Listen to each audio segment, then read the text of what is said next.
ஓம் நமோ நாராயணாய. யூடியூப் நேயர்களுக்கு நமஸ்காரம்.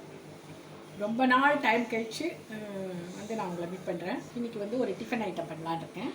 ஜவ்வரிசி உப்புமா. ஜவ்வரிசி உப்புமாவுக்கு தேவையான பொருட்கள். ஜவ்வரிசியை இது மாதிரி ஊற வச்சு இந்த மாதிரி தனித்தனியாக இருக்கணும். ஜவ்வரிசி ரொம்ப அப்படியே கூழ் மாதிரி குழஞ்சி போகக்கூடாது, ஊறாமலும் இருக்கக்கூடாது. ஊறியும் இருக்கணும், தனித்தனியாகவும் இருக்கணும், முத்தாக இருக்கணும். ஜவ்வரிசி தேவையான 1 கப்பு ஜவ்வரிசி. அதுக்கு கூட போடுறதுக்கு ஒரு உருளைக்கிழங்கு இது மாதிரி வேக வச்சு நல்லா உதுத்து வச்சுருக்கு.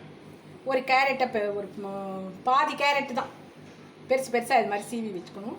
தக்காளி பழம் 2, இஞ்சி, பச்சை மிளகா, கருவேப்பிலை. திரும்ப பாடுறதுக்கு உளுத்தம்பருப்பு, கடலைப்பருப்பு, மிளகா வத்தல், கடுகு, மஞ்சப்பொடி, பெருங்காயம், உப்பு, ஆஸ் யூஷுவல். வேர்க்கடலை, பச்சை வேர்க்கடலையே இது மாதிரி பொடி பண்ணி வச்சோம். முஷாக போடுறத விட இது மாதிரி போட்டாக்க நல்லா சேர்ந்தது இதுவாகிடும், ரொம்ப டேஸ்டியாக இருக்கும் உப்புமா. ரொம்ப சட்டுன்னு ஆகிடும். 2 செகண்டு தான் இந்த உப்புமா பண்ணுறதுக்கு டைம் எடுக்கும், அவ்வளோதான்.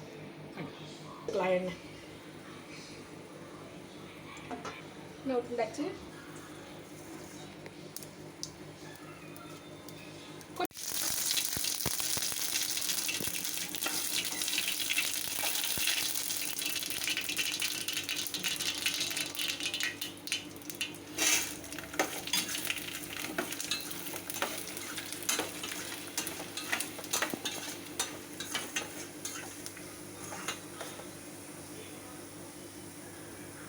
வரிசையாக எல்லாத்தையும் போட்டுடும்.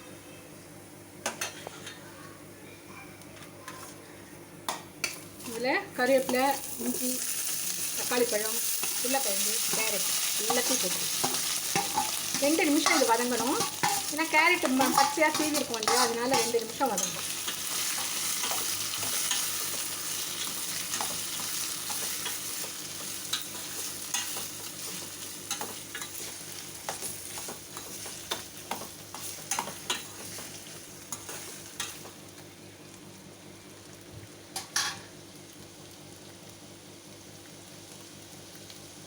இதில் மஞ்சப்பொடி,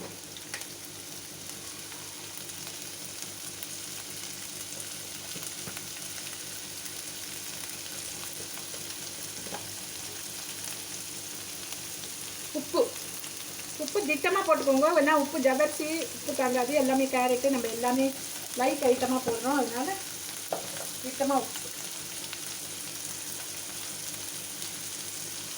பெருங்காயம்,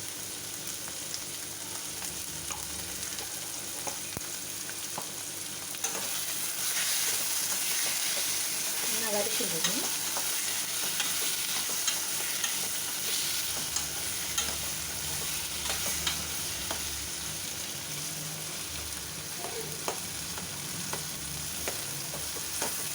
ரொம்ப டேஸ்ட்டாக இருக்கும், பசிக்காது. இது மாதிரி விரத நாள்லலாம் இது பண்ணி சாப்பிடலாம், சட்டுன்னு பசி எடுக்காது.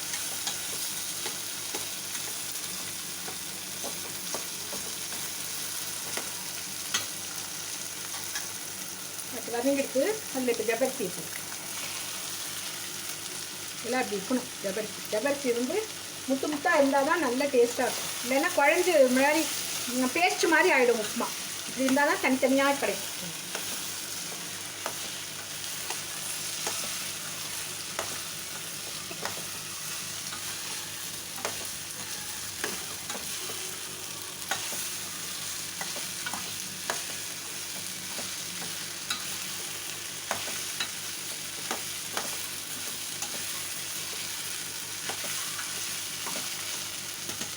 அடுத்து வேர்க்கடலை,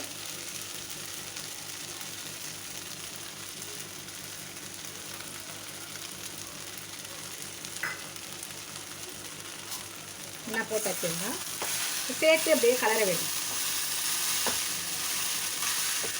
ரொம்ப டைமே எடுக்காது, 2 செகண்டு தான் இருக்கும். தக்காளி பழம் போட்டிருக்கோம். தக்காளி பழம் இல்லை நம்மள்கிட்ட, தக்காளி பழம் இல்லை அப்படின்னா எலுமிச்சம்பழம் ஒரு பாதி மூடி பிழிஞ்சுக்கலாம். அது கொஞ்சம் அந்த புளிப்பு டேஸ்ட்டாக இருக்கும்.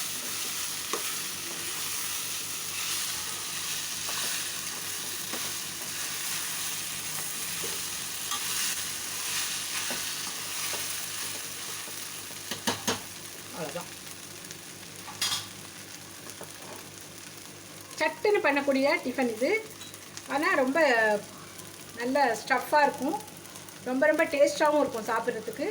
ட்ரை பண்ணுங்க, ட்ரை பண்ணி பாருங்க. தேங்க்ஸ் ஃபார் வாட்சிங்.